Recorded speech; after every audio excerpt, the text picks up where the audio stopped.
I am Mary, a sophomore in college, and my life today feels like a shadow of what it once was. Just a few years ago, my family embodied the warmth and joy that I believed would always define us. My father, a robust man with an infectious laugh, was the kind of dad who would spend hours in the garden, teaching me and my younger brother, Alex, the names of all the flowers and how to take care of them. My mother, a gentle soul with eyes that seemed to hold endless kindness, made our small cozy house a home with her loving touch and the heavenly smell of her cooking. Back then the future seemed bright. Our little family was tight-knit, bound by love and shared dreams, especially after my parents managed to buy a hectare of land from my uncle, my mother's brother. That land was more than just soil and greenery, it represented a legacy, a future where our family could build and grow, both literally and metaphorically. We envisioned a small family farm, maybe a few rental cottages that could nestle in the shade of the large oak trees dotting the landscape. It was a symbol of stability and hope, a tangible piece of prosperity that promised to anchor our family for generations. My Uncle James, my mother's younger brother, had always been a charismatic and persuasive figure. Growing up, I saw him as a fun-loving uncle who seemed to breeze through life, always with a ready joke or a small gift for me and Alex. And he was a frequent visitor in our home, his arrival often heralding impromptu barbecues and late-night storytelling sessions. My mother adored him. She often spoke of their childhood adventures with a fondness and nostalgia that painted my uncle as not just a sibling but a hero in her eyes. This deep familial bond made him more than just an uncle to us. He was an integral part of our family fabric. My parents, especially my mother, trusted him implicitly. This trust was rooted in decades of shared history and mutual support. When Uncle James spoke, his words carried the weight of sincerity, or so we believed. In hindsight, the signs of his financial instability were there, but they were subtle, overshadowed by his charm and our trust. He mentioned struggles now and then, hints about the economy, bad investments, the rising costs of living, but they were always presented as temporary setbacks. Nothing a good next move couldn't fix. So when Uncle James offered to sell a hectare of his land to my parents in 2013, it seemed like a golden opportunity.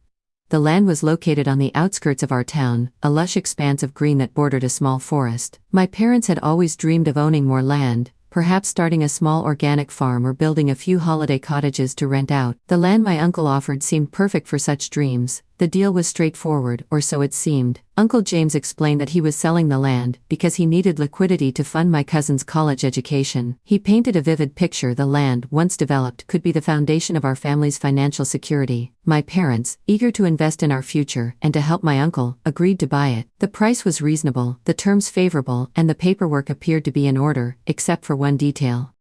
The Red Book, the official document proving land ownership, was still under the bank's hold due to a small loan my uncle had taken out. With reassurances from Uncle James that the loan would be cleared within a year, my parents proceeded. He crafted a promissory note, a casual yet seemingly earnest document, wherein he vowed to clear the debt and transfer the Red Book to my parents as soon as possible. Trusting him, they paid him the money, believing that the formalities were just a formality. Months turned into a year, and the promised Red Book did not materialize. My parents grew anxious, but each inquiry was met with reassurances and new promises from Uncle James. He always had a reason for the delay: paperwork snaffus, bank errors, bureaucratic red tape. But his charm and our family's trust in him kept my parents from pressing too hard.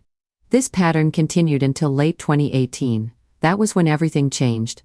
The financial bubble that Uncle James had been inflating burst with shocking consequences. It turned out that the initial loan against the land was just the tip of an iceberg. Uncle James had been drowning in debt, far more than he had disclosed. In a desperate move, he had taken out further loans against the land, each one a deeper cut into the trust my parents had placed in him. The final blow came abruptly. Uncle James declared bankruptcy, and within weeks, we learned that he had fled the country. The news was delivered by a bank representative who arrived one crisp autumn morning to place foreclosure signs around the hectare that we thought was ours. The bank explained that the land was heavily mortgaged, far beyond its worth, and would be seized to cover my uncle's debts. The revelation shattered my parents. The betrayal by someone they had trusted so deeply was a wound that went beyond financial loss. My father particularly felt deceived and humiliated. He had advocated for the deal, swayed by my mother's trust in her brother, and by the dreams they had harbored for that piece of land. The loss was not just a plot of earth, it was a future they had envisioned and promised to us. As the legal reality settled in, so did the bitterness. My father's sense of betrayal morphed into a festering anger that found its easiest outlet in my mother, who, despite being a victim herself, bore the brunt of his accusations and grief. The man who had once been the life of our family gatherings was now a source of tension and despair. In this new harsh light, every memory of Uncle James was recast. The laughter and gifts, once signs of his generosity, now seemed part of a facade that hid his deceit. His stories, once enchanting, now felt like manipulations. The trust that had once bound our family to him had turned into a chain that dragged us down into a mire of betrayal and regret. The descent into despair was gradual at first, like the slow setting of the sun before darkness fully takes hold. My father, once a pillar of strength and joy in our household, succumbed to the weight of his disillusionment. His days began and ended with the bitter tang of alcohol, the bottles accumulating like silent markers of his decline. He no longer tended to his business, a small landscaping company that had flourished due to his love for nature and his dedication to his craft. Instead, he let calls go unanswered, projects unfinished, and slowly, the vibrant man who had raised me with laughter and lessons in resilience, succumbed to a listless apathy.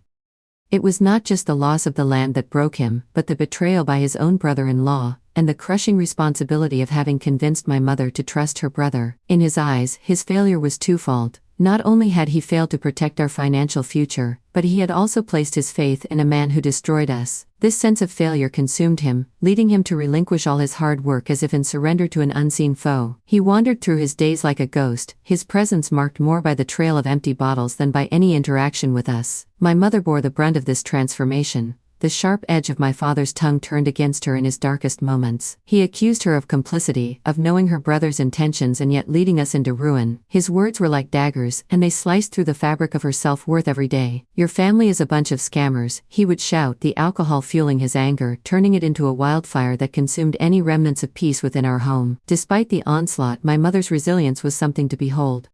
She absorbed the verbal blows with a kind of stoic grace, her eyes often wet with unused tears, but her posture remained unbroken. She became the buffer between my father's wrath and the rest of us, especially for Alex, my younger brother, who was just entering his teenage years amidst our family's crisis. Alex's rebellion against the situation was fierce and protective. He could not bear to see our mother demeaned and insulted. His confrontations with our father began as verbal skirmishes, challenging the unfairness of his accusations, defending our mother's honor with a boldness that both scared and awed me. "Stop blaming Mom, she didn't do anything wrong," he would yell back, his young voice cracking under the strain of his emotions. These clashes often escalated until the house felt like a battlefield, the air so thick with tension it was hard to breathe. Witnessing these exchanges tore at me. I was caught in a relentless storm of emotions, anger at my uncle for his deceit, despair over my father's downfall, and a deep gnawing pain for my mother's suffering. Each evening, as I heard my father's slurred accusations and my brother's desperate defenses, I felt a part of my heart crumble.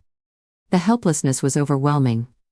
I was a spectator in my own life, watching the people I loved tear each other apart. My mother, amidst this chaos, tried to maintain some semblance of normalcy. She went about her daily routines, cooking meals that none of us had the heart to eat, cleaning a house that no longer felt like a home, and always trying, to mediate between my father and brother. Her efforts were Herculean, and yet I could see the toll it took on her. The circles under her eyes grew darker each day, her smiles more forced and fleeting. She often pulled me aside, her hands clutching with a desperation that was hidden from the others. "Take care of your studies, Mary. Don't worry about us," she would whisper, her voice trembling. But how could I not worry?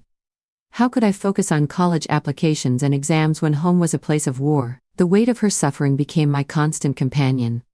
I lay awake at night, listening to the echoes of their arguments, and wondered how much more we could withstand. The fear of the phone ringing with news of something worse kept me on edge, a perpetual anxiety that gnawed at my concentration, my peace. In those moments when the house finally quieted down, I would find my mother in the living room, staring out the window. Sometimes I joined her, sitting in silence as we both lost ourselves in the world outside. It was during one of these silent vigils that she finally broke down and shared her deepest fears. "I'm scared, Mary," she confessed, her voice a whisper. "Scared that he'll never forgive me, scared of losing you and Alex to this hatred." Her admission shattered the last barriers I had put up to protect myself. I realized then that my role wasn't just to be a bystander. I needed to be her ally, Alex's support, and perhaps find a way to reach my father. But the path to healing seemed obscured by the thick fog of past mistakes and present pain. Life at home had become a landscape of suspicion and bitterness. My father's distrust had deepened to a point where even the simplest acts of familial kindness were scrutinized and tainted with accusations. My mother's occasional visits to her mother's house, or her attempts to maintain some semblance of connection with her parents through gifts or phone calls, were not spared from my father's critical eye. He saw these gestures not as acts of love, but as betrayals, further proof of conspiracies woven in his mind. One chilly afternoon, I returned from school to find the house unusually cold and quiet. My mother sat at the kitchen table, her face weary and lined with fresh worries. She looked up as I entered, managing a weak smile that didn't quite reach her eyes. She had been to visit Grandma, who was unwell, and had brought her some homemade soup and a warm blanket. When my father had learned of this, he exploded in rage, accusing her of wasting our scarce resources on her family, whom he now viewed almost as enemies. "Doesn't matter what I do, it's always wrong in his eyes," she confided in me, her voice breaking. "But I can't just stop caring for my mom, Mary. I can't." The situation with the phone calls was even worse. At every ring stirred a palpable tension in the air. My father, often fueled by his drunken stupor, would accuse my mother of conspiring with her brother, my uncle, despite my uncle having disappeared years ago. He couldn't seem to grasp that no one in the family had heard from him since he fled, leaving us to deal with the fallout of his actions. Each call, no matter the caller, seemed to him a ghostly echo of past betrayals, a reminder of the trust that had been broken and the financial security that had been stolen from us. Despite these overwhelming pressures, my mother continued to shoulder the responsibility of not just trying to keep our family together, but also ensuring that my two sisters and I could continue our education. My sisters, both younger than me, were in high school, facing their own battles with the ripple effects of our family's crisis. The cost of education was a constant worry, but my mother was determined that the chaos at home would not derail our futures. Seeing her struggle, I made the decision to take on a part-time job alongside my studies. I was now a freshman at a local community college, having chosen a school close to home to reduce expenses and stay near my family. My days were a blend of classes, studying, and working late shifts at a nearby cafe. Every paycheck I received went partly to help out at home, and partly to cover my own educational expenses. This dual role of student and financial contributor was exhausting. So there were nights I came home so tired that I could barely make it through dinner before falling asleep over my textbooks. Yet, seeing my mother's quiet gratitude and the way she fought to keep us all moving forward gave me the strength to keep going. She managed our meager finances with a precision and care that was nothing short of heroic, stretching every dollar to cover not just school fees, but the basic necessities of life. Her resilience was our family's unsung melody, a quiet background score that pushed us all to persevere. So my mother never complained about her lot, accepting each day's troubles with a resolve that was both heartbreaking and inspiring. Her love for us was an unspoken promise, a commitment that she lived out by enduring the harsh words and the colder silences from my father. So my younger sisters, witnessing all this, grew in their own resilience. We became a team, albeit a silent one, finding comfort in shared glances and quiet conversations away from the storms that frequently brewed in our living room. We helped each other with homework, shared responsibilities around the house, and saved little surprises for our mother, like the time we all chipped in to buy her a new book by her favorite author, hiding it under her pillow to find after a particularly hard day. In these moments we found our pockets of peace, small oases of normalcy in a desert of chaos. So my father's outbursts and suspicions became the storms we learned to weather, building stronger shelters in our bonds with each other. Each challenge, while painful, forged us into more than just siblings and a mother. It made us allies in a struggle that none of us had chosen, but all of us were determined to survive. As I lay in bed each night, listening to the faint sounds of the house settling, I thought about my mother's sacrifices and my father's pain. The journey was far from easy, and many days the burden of what we were enduring seemed too much to bear. But in the strength of my mother's unwavering love and the shared resolve of my sisters, I found a flicker of hope that perhaps, someday, we might find a way through the darkness, back to a place where love and trust could bloom once more in our family garden. It was a typical Thursday afternoon, the cafe bustling with the usual crowd of students and local professionals grabbing their midday coffee fix. As a waiter, I navigated through the tables with practiced ease, balancing trays filled with steaming beverages and the cafe's signature pastries. The hum of conversations mixed with the clatter of cups created a familiar soundtrack to my shifts. It was amidst this cacophony that I caught a glimpse of something, or rather someone, that froze me in my tracks. From the corner of my eye, I noticed a figure outside the large front window, a silhouette that was hauntingly familiar. The posture, the way he carried himself, it was unmistakably reminiscent of someone I had hoped to forget. My heart skipped a beat as I told myself it couldn't possibly be him. My uncle, the man responsible for so much of my family's misery, had reportedly fled abroad, a cowardly escape from the financial and emotional wreckage he had caused. Surely I was mistaken. But as the figure approached and entered through the cafe's front door, the reality of his identity became undeniable. It was indeed my uncle. The shock of seeing him there, in flesh and blood, after all the rumors of his departure overseas, left me rooted to the spot. Time seemed to slow as he casually strolled up to the counter, oblivious to the storm of emotions his presence had stirred in me. Dressed incongruously in a crisply tailored suit that seemed to mock the ruin he had left behind, He appeared not only unscathed by the ordeal but prosperous. The fabric of his coat was fine, clearly expensive, with a sheen that caught the light as he moved. His shoes were polished to a mirror shine, and he wore a watch that glinted under the cafe's overhead lights, a stark contrast to the image of a bankrupt fugitive. As he ordered his coffee, chatting amiably with my co-worker, a surge of anger welled up inside me. Here was the man who had betrayed his own sister, my mother, leaving her to shoulder the burden of his deceit. Her life had become a daily struggle to maintain some semblance of normalcy for us, her children, while he seemingly enjoyed the freedom purchased at our expense. My hands trembled slightly as I took in the sight of him, so at ease, so removed from the consequences of his actions. How could he stroll into my workplace, a place just a stone's throw from the school where I studied and worked to support my family, because of the financial mess he had created? The unfairness of it all, the injustice, burned through me. I felt profound sorrow for my mother. She had aged visibly in the past few years, each day etching more lines of worry and exhaustion onto her face. Her nights were restless, often spent in tearful worry, her dreams haunted by the fallout of trusting her brother. And here he was, dressed in a suit that likely cost more than what she could spare on groceries in a month. As my uncle took a seat with his coffee, I wrestled with what to do next. Confronting him was my first instinct. To unleash the pent-up frustration, to tell him about the suffering his actions had continued to cause. Yet, as I watched him, a middle-aged man enjoying his coffee, seemingly content with his world, doubt crept in. What could a confrontation realistically achieve? After a few moments of internal debate, I approached his table, my resolve firming with each step. "Uncle James," I said, my voice steady despite the turmoil inside. He looked up, his expression one of mild surprise that shifted quickly to recognition, and fleetingly, something that might have been guilt. "Mary," he replied, his tone cautious. "It's been a long time, you've grown." "Yes," I said, the words tasting bitter. "A lot has changed since you left." We talked then, or rather, I spoke while he listened.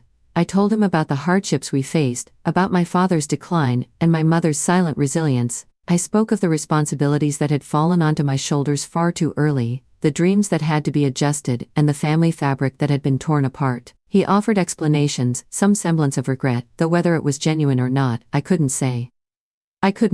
He spoke of bad luck and worse choices, of his own losses and regrets. But no apology could undo the damage, no words could reclaim the years of pain and hardship his deceit had wrought upon us. The conversation ended with no dramatic resolution, no promises of restitution. He left, and I returned to my duties, the encounter leaving a mix of sadness and catharsis. I hadn't changed anything, not really, but speaking my truth had lightened something within me. The afternoon had taken a turn I could never have anticipated. After meeting with my uncle at the cafe, I returned home filled with a mix of emotions. It felt important to share the encounter with my mother, to relay not just his words but the sheer normalcy with which he had presented himself. My mother listened quietly, her expression somber, absorbing every detail with a heavy heart. As I spoke, her eyes reflected a deep sadness, a well of emotions that seemed too vast and complex for words. She was silent for a long time, the air between us filled with unspoken thoughts and lingering heartache. It was a silence that spoke volumes, resonating with the weight of all we had endured, all that had been broken and lost because of my uncle's actions. Suddenly the fragile quiet was shattered by a loud, angry voice. My father, who had been out of sight but not out of earshot, stormed into the room. His face was flushed with anger, his eyes alight with the kind of fiery intensity that had become all too familiar. He had overheard everything, and the information acted like fuel on the already burning fire of his resentment. Without a moment's hesitation, he launched into a tirade. The words were harsh and unforgiving, aimed indiscriminately at my mother, my uncle, and all her relatives. He accused them once again of conspiracy and betrayal, his voice rising to a crescendo of fury and frustration. The pain and bitterness he felt towards my uncle were now tangled with a renewed sense of betrayal, knowing that my uncle was back and living seemingly without consequence. In his rage, he turned towards a shelf in our living room, one that held various family dishes and heirlooms, and began to smash them one by one onto the floor. The sound of shattering porcelain filled the room, each crash a hammer blow to the already fragile piece of our household. My mother's face crumpled in despair at the sight, her hands trembling as she covered her mouth to stifle her sobs. I stood frozen for a moment, shocked and scared by the intensity of my father's outburst. The room felt smaller somehow, as if each broken piece of dishware was a fragment of our family's unity, irretrievably damaged. Amidst the chaos, I found my voice, albeit shaky, and tried to intervene. "Dad, please stop. This isn't helping anything," I pleaded, my own voice edged with desperation. But my words seemed to fuel his anger further. He turned his wrath towards me, accusing me of siding with traitors, and questioning my loyalty to our family.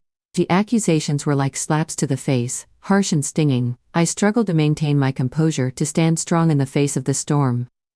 Ikatia, de metuchan, radatan pokcho stan in pobrabastan. And dape, wendalin mayan po, yadalawathalatan. My mother, amidst her tears, tried to calm him, reaching out to touch his arm in a plea for peace. But he was beyond consolation, caught up in his own spiral of anger and hurt. The situation escalated until finally, exhausted and spent, he left the room, leaving behind a trail of emotional and physical wreckage. So the aftermath was a heavy silence, the air thick with the scent of dust and broken porcelain. My mother sank into a chair, her body racked with quiet sobs. I moved to her side, wrapping my arms around her in a silent offer of comfort and solidarity. Together we mourned not just the dishes or even the peace of our afternoon, but something deeper. The loss of what our family had once been, the easy love and trust that had seemed unbreakable. So in that moment of shared grief, my thoughts turned anxiously towards my younger brother Alex. Known for his fiery temper and fierce protectiveness of our mother, I prayed he would stay away until the storm had passed. The last thing we needed was for him to come home and confront our father in his current state. The potential for violence was too great, the stakes too high. I didn't want this family conflict to escalate into something even more destructive. As we sat there, my mother and I in the quiet aftermath, a profound sadness settled over me. It was a sadness for her, for all she had to endure. For my father lost to his bitterness, and for Alex, who should have been spared from adult conflicts. I felt an overwhelming urge to protect them all, to somehow mend the fractures that had splintered through our family's foundation. But as I held my mother, feeling the tremble of her sobs, I knew that some things were beyond my ability to repair. The damage was done, the scars too deep. All I could do was offer my support, my love and my presence, and hope that somehow, it would be enough to help us navigate through the wreckage of our shared past into a future that, despite everything, I still hoped could hold some measure of peace and reconciliation. So the morning after the turmoil at home, I found myself at the coffee shop, mechanically performing my duties but with my mind elsewhere. And online elsewhere. The image of my father's wrathful destruction and my mother's silent tears haunted me, playing over in my mind, like a nightmarish loop. Despite the busy morning rush, a part of me remained disengaged, distant. It was during this haze of distraction that I noticed a familiar figure through the shop's window. So my father was outside, walking back and forth along the street, his eyes scanning the faces of passers-by. Unlike his usual disheveled appearance marked by the telltale signs of his drunken escapades, today he was sober, his movements deliberate. The stark difference in his demeanor piqued my curiosity and concern. It wasn't long before I realized he was probably looking for my uncle, the man who had set off the chain of events that had led our family to this precipice. Compelled by a mix of worry and a desperate need to understand, I asked my manager if I could leave work early. So once outside I kept a cautious distance, trailing behind my father as he continued his seemingly aimless search. After some time he stopped at a small convenience store to buy a bottle of water. With the bottle in hand he walked to a quieter part of the street, away from the bustling crowd. There he squatted down and took a swig of water. It was then that I saw vulnerability in him that I had never witnessed before, 2 lines of tears streaming down his face. Watching him at that moment, I felt a wave of conflicting emotions. Just the day before he had been a tempest, a force of anger and destruction. So now he seemed diminished, broken, crying like a child lost in a world too harsh and unforgiving. The sight of his tears, so raw and exposed, stirred in me a profound sadness. I wondered about the immense burden he must be carrying, the sheer weight betrayal from a family member he had trusted implicitly. So I didn't approach him. Instead, I turned away, allowing him his moment of private sorrow, and started the walk home, my own tears blurring my vision as I grappled with the pain of our fractured family. Well, what had we done to deserve such a fate? The question echoed in my mind, each step towards home heavy with the gravity of our collective heartache. On impulse I decided to take a detour to my grandmother's house. I needed a respite. A moment to gather strength from someone who might understand the depth of what we were facing. My grandmother welcomed me with her usual warmth, her keen eyes quick to see the distress in mine. As we sat together, I shared the events of the past few days, and in turn, she offered me insights into my father that I had not fully appreciated before. She spoke of the land, the piece of earth that had promised so much hope and potential. For my father, that land was not merely an investment, it was a testament to his dedication to providing for his family, a tangible representation of his love and commitment to our future. He had poured not just his money, but his dreams into that soil, dreams of security and prosperity for my sisters and me. It was supposed to be our legacy, a stable and secure foundation upon which we could build our lives. Your father has always wanted the best for you girls, my grandmother said, her voice tinged with emotion. He saw that land as a way to ensure you all had opportunities he never had. Losing it, especially the way we did, broke him more than you might realize. Her words shed light on the depth of my father's despair. It wasn't just anger or betrayal that fueled his actions. It was a profound sense of loss, not only of the land but of his role as our provider, of his identity as the man of the house. The loss had unmoored him, and what we saw, the rage, the helplessness, was his struggle to grapple with this new reality. Yo. As I listened to my grandmother, I felt a renewed sense of empathy for my father. Understanding the magnitude of his hopes and how deeply he felt their collapse helped me see past the fury and the broken dishes. It didn't excuse his actions, but it helped explain them, framing his outbursts as cries of pain rather than expressions of inherent cruelty. In the midst of our family's turmoil, as I watched the strain and sadness inflicted upon us by my uncle's deceit and my father's subsequent unraveling, I often found myself wrestling with conflicting emotions about what paths my mother should take. There were moments, many moments, when I felt that the only solution for her, and perhaps for all of us, was to sever ties with my father. The man who once filled our home with laughter and security had become a source of pain and instability. It seemed logical, perhaps even necessary, for her to consider divorce as a viable path to peace. Yet despite my suggestions and perhaps even pleas, my mother never took that step. For a long time I couldn't understand her decision.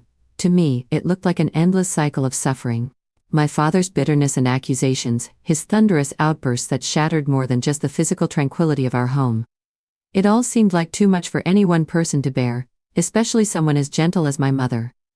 But as time wore on, and I witnessed more of the complexities of human emotions and the deep-seated bonds of marriage, I began to grasp the possible layers of her choice. My mother, with her enduring patience and almost unfathomable strength, perhaps saw beyond the surface of my father's wrath. Beneath his stormy veneer and the alcohol-fueled tirades there was another man, a man she had loved and chosen to share her life with, a man who had once been the anchor of our family. She understood the depth of his despair, not just at the financial ruin that had befallen us, but at the profound sense of betrayal by his own brother-in-law, a man he had trusted implicitly. This betrayal had not just robbed him of a piece of land, it had robbed him of his dreams for our family's future, of his pride in providing for us, and of his mental peace. Understanding this, my mother likely felt that abandoning my father in his darkest hour would only add to the tragedy of our situation. Her commitment then was not just to the man he had become but to the man he once was and perhaps could be again. It was a choice of compassion over condemnation, of hope over despair. As for my uncle, the architect of our misfortune, my feelings were far less forgiving. The more I pondered on the devastation he had caused, the more a part of me wished him ill. It was a dark thought, and it shamed me at times. Wishing death upon another person, especially a family member, was a heavy, terrible thing. But in my lowest moments it seemed a fitting end for someone who had so selfishly dismantled the happiness of his own relatives for his gain. Uncle James had not just stolen money. He had stolen our security, our joy, and our ability to look towards the future with hope rather than despair. The fact that he continued to live comfortably, seemingly indifferent to the chaos he had left in his wake, fueled a bitter fire within me. I imagined him facing some form of cosmic justice, where he would finally understand the full weight of the pain he had caused. Leaving my grandmother's house, I felt fortified by a mixture of love and sorrow. The road to healing our family would be long and uncertain, but armed with this new understanding I felt slightly better equipped to face the challenges ahead. My father's tears and the wreckage at home were not just signs of what we had lost, but also markers of where we needed to begin rebuilding. As I approached our house, the sight of it no longer filled me with dread, but with a resolve. We were broken, yes, but not beyond repair. With each step, I was making a silent vow to myself and to my family. I would not let our story end here, not in anger and despair. Somehow we would find a way through the pain, guided by the understanding and love that still lingered beneath the scars, waiting to be rediscovered and nurtured back to life.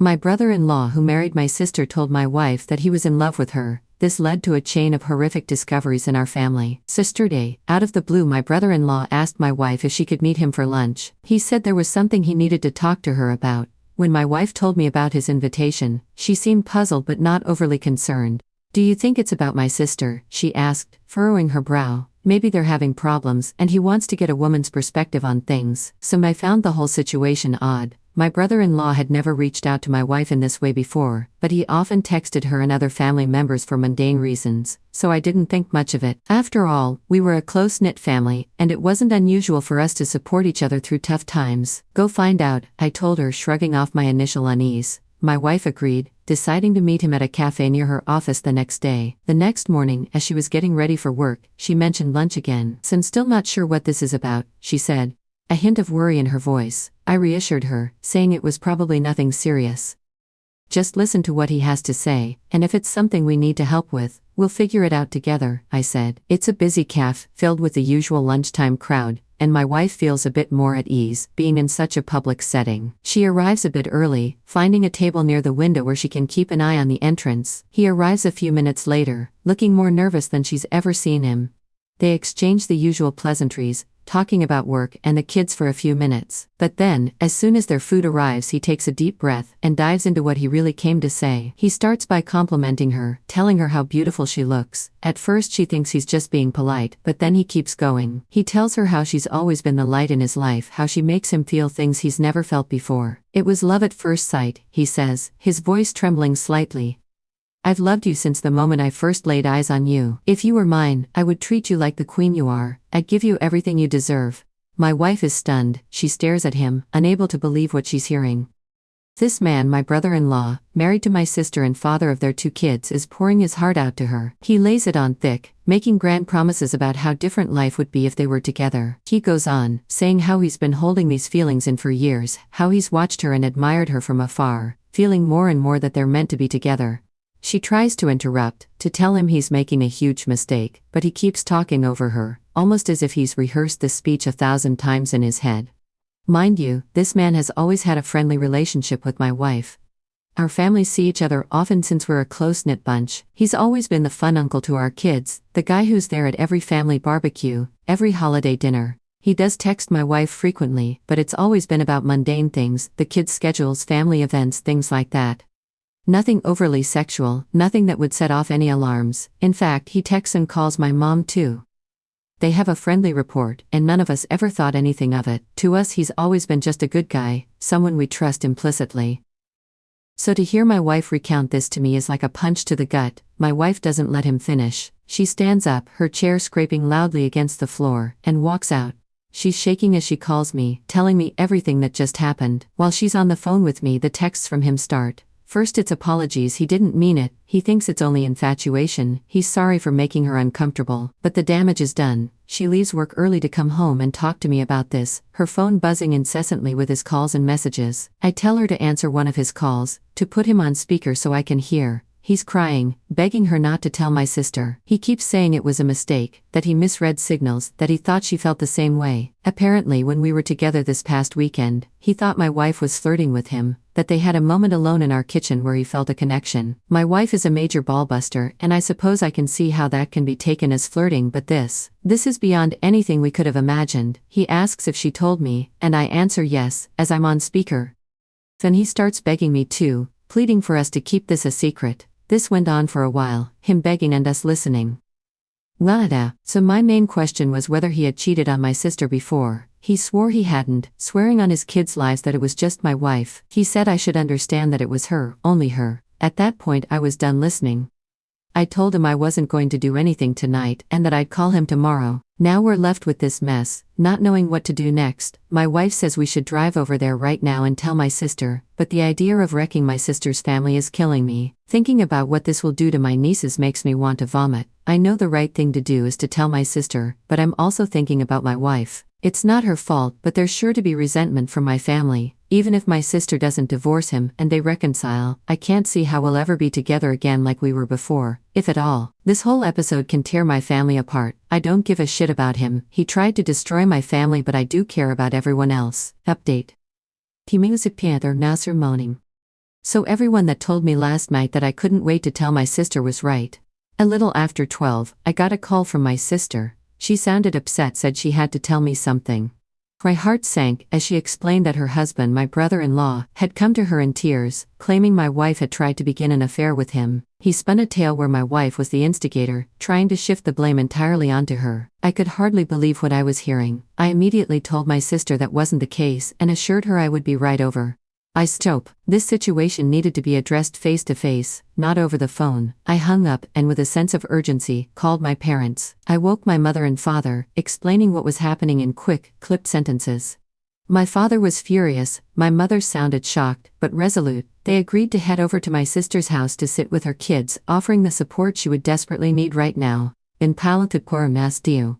Entina me do want to nakaport the. So next I called my younger brother. He groggily answered, confusion turning to alarm as I filled him in. He promised to come over to our place and stay with our kids, ensuring they wouldn't be left alone during this turmoil. His calm, steady presence would be a comfort to them. Meanwhile, my wife was already gathering her things, her face pale and drawn. She was dreading the confrontation, but knew it was necessary. We left the house in a hurry, the drive to my sister's place feeling longer than it actually was. The silence in the car was heavy, both of us lost in our thoughts. When we arrived, the scene was even more tense than I had imagined. My sister is out on the front porch with my brother-in-law when we get there. He looks beaten, eyes downcast, his posture slumped in defeat. He knows we have the texts and voicemails, the undeniable proof of his betrayal. I really don't know what he was hoping to accomplish by calling my sister in the middle of the night with his lies. Maybe he thought he could get ahead of the story, twist the narrative to save himself, but it was a futile effort. As we walk up to them, the tension in the air is palpable. My wife is trembling, her face a mask of controlled anger and hurt. She hands my sister her phone without a word. My sister takes it, her hand steady but her eyes burning with a mix of fury and pain.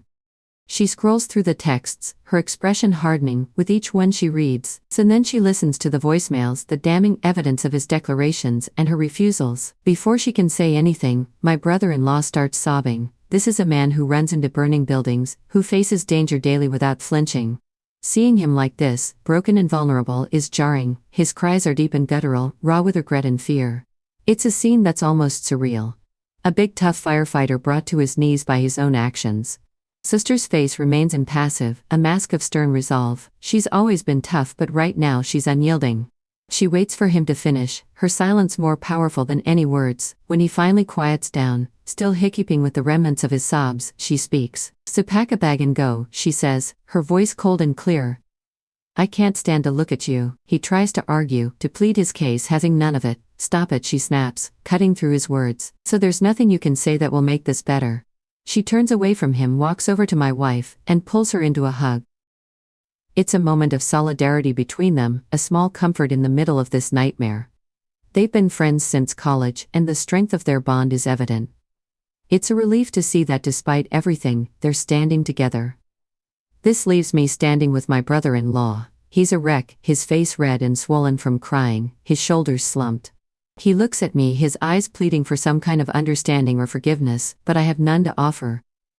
He tries to speak, his voice cracking, but I cut him off. You need to leave, I say firmly. This is your mess, you need to deal with the consequences. He nods, defeated, and slowly makes his way inside to pack his things. My sister stays with my wife, the two of them talking quietly, leaning on each other for support. The rest of the night is a blur of conversations and plans. We all rally around my sister, helping her figure out what to do next, how to protect her kids from the fallout. For my sister begins questioning my wife, trying to understand why her husband thought any of this could possibly work out. He must have had some reason to believe she reciprocated his feelings.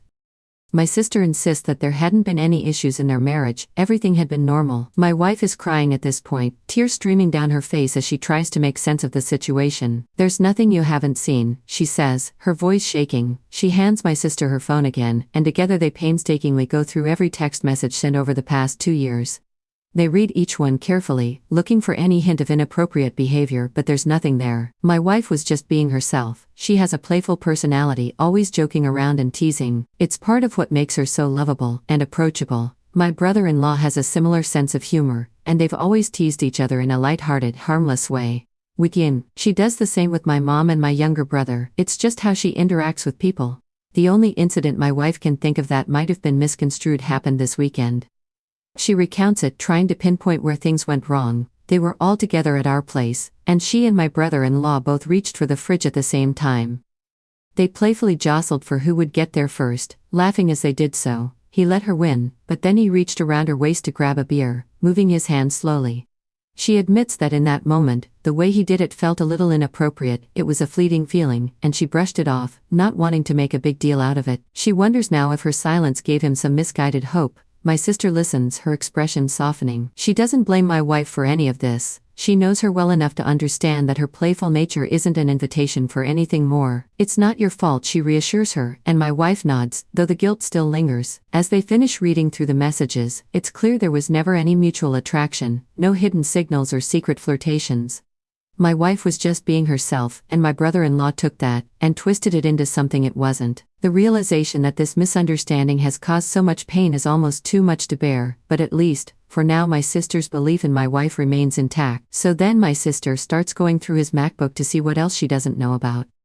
She's angry and frantic at this point, her hands shaking as she types. She guesses the password, and on the third try she's in. With a deep breath, she starts searching through his files, looking for anything that might shed more light on this nightmare. It doesn't take long before she finds something disturbing. There, buried in a folder labeled innocuously, are a lot of pictures of my wife. They date back years, and what's more unsettling is that they're always isolated shots, just her, never in group settings or candid family moments. So my sister clicks through them, her anger turning into a cold, creeping horror. One set of photos stands out. A few years ago, we went on a couple's trip to the Caribbean. It was a rare vacation without the kids, and my wife, feeling more relaxed in the adults-only environment, had worn a bikini. She usually doesn't, preferring more modest swimwear, but this time she had felt comfortable enough to do so. So there were probably 50 pictures of her in that bikini, each one taken without her knowledge. My sister's face pales as she scrolls through them. It's clear he's been secretly snapping these photos for years, collecting them obsessively.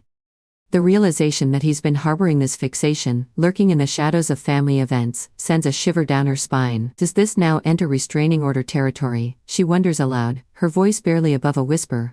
This has taken a creepy turn, far beyond what any of us had imagined. The boundary between inappropriate and outright disturbing has been crossed. She calls us over, showing us the pictures. My wife gasps, her hand flying to her mouth in shock. She had no idea he was doing this, no inkling of his obsession. My sister, her anger now tempered by a deep sense of betrayal, starts talking about next steps. Legal action, protection for her kids, and a restraining order, all possibilities that need to be considered now.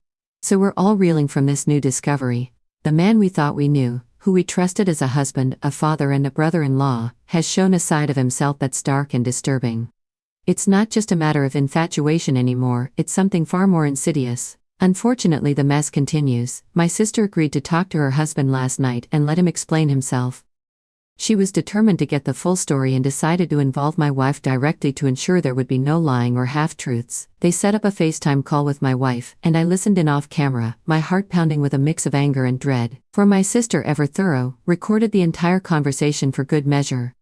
As soon as the call began, the tension was palpable. My brother-in-law looked exhausted, his eyes red-rimmed and swollen from crying. He started hesitantly, his voice shaky, but as he spoke, the truth began to pour out, and the story unfolded in a way none of us had fully anticipated. He admitted he's been obsessed with my wife for years. It started the day I met her, he confessed, his voice barely above a whisper. He went on to explain that it was during one of those early gatherings where my sister, eager to introduce her new boyfriend to her friends, had brought him along. My wife and I were dating at the time, but he had met her before he met me. At first he thought his feelings were purely physical, an innocent crush that he could brush aside. But as time went on and he spent more time around her, he realized it was more than that. He became fixated on her personality, her laughter, the way she interacted with everyone around her. He described moments where he found himself watching her, captivated by her presence, even as she was just being herself, playful and kind. He detailed how he had tried to suppress these feelings, convincing himself that they were harmless. But over time, his obsession grew. He started finding ways to be near her more often, volunteering to help with family events, making excuses to text her about trivial things. It was a slow, insidious process that eventually led to the point where he felt compelled to confess his feelings, deluding himself into believing she might feel the same way. My sister listened, her face a mask of controlled rage and heartbreak. She didn't interrupt him, letting him dig his own grave with each word. My wife, on the other hand, was visibly shaken. Hearing how long this had been going on, how deeply his obsession ran, was almost too much for her to bear. When he finished, there was a heavy silence. My sister finally spoke, her voice icy and measured. "What made you think that my wife would leave me for you?" she asked, her eyes boring into his ha. He stammered, struggling to find the right words. He mentioned the supposed mutual attraction. The moments he had misinterpreted as signs of her reciprocation. My wife and sister exploded at that point, their pent-up anger and frustration spilling over. There was a lot of cussing, a lot of screaming, the raw emotion of betrayal and hurt coming to the forefront. But my wife hung up the call, her hands trembling, her face pale. She was concerned for me, for us, assuring me repeatedly that the attraction was one-sided. I believed her. I always had. Even if she did find him physically attractive at some point, I knew she would never act on it. She's serious about trust and fidelity, something she made clear early on in our relationship. This whole ordeal was a twisted fantasy of my brother-in-law's, a dangerous delusion that had nearly torn our family apart. The tension that had been building up during the call finally erupted into a storm of cussing and screaming. My wife's voice was a mix of fury and hurt, while my sister's was steely and unforgiving. The barrage of emotions was overwhelming, the air thick with betrayal and disbelief. The phone call abruptly ended when my wife, shaking and distraught, hung up because she was concerned for me. She turned to me, her eyes wide with fear and confusion. It was one-sided, she assured me, her voice trembling. I never thought it wasn't, I replied, trying to soothe her. Even if she did find him physically attractive at some point, I knew she would never act on it. She's just not that type of person. Early on in our relationship, there was a moment that encapsulated her stance on trust and fidelity perfectly. I remember watching her one morning as she was dressing, admiring her without saying a word. She noticed, gave me a teasing smile and asked if I liked what I saw. But then her expression turned serious, almost cold. "Never fuck up," she said, her tone leaving no room for misunderstanding, "or you'll never see this again." She meant every word. My wife is serious about trust. Once it's broken, it's almost impossible to mend. As I sat there replaying the chaotic scene in my mind, I couldn't help but reflect on my brother-in-law. So I knew he was a little cocky, always walking with a certain swagger, but my God, I never knew he thought so highly of himself to believe he could pull off something like this. His delusions of grandeur were staggering, completely detached from reality. I talked to myself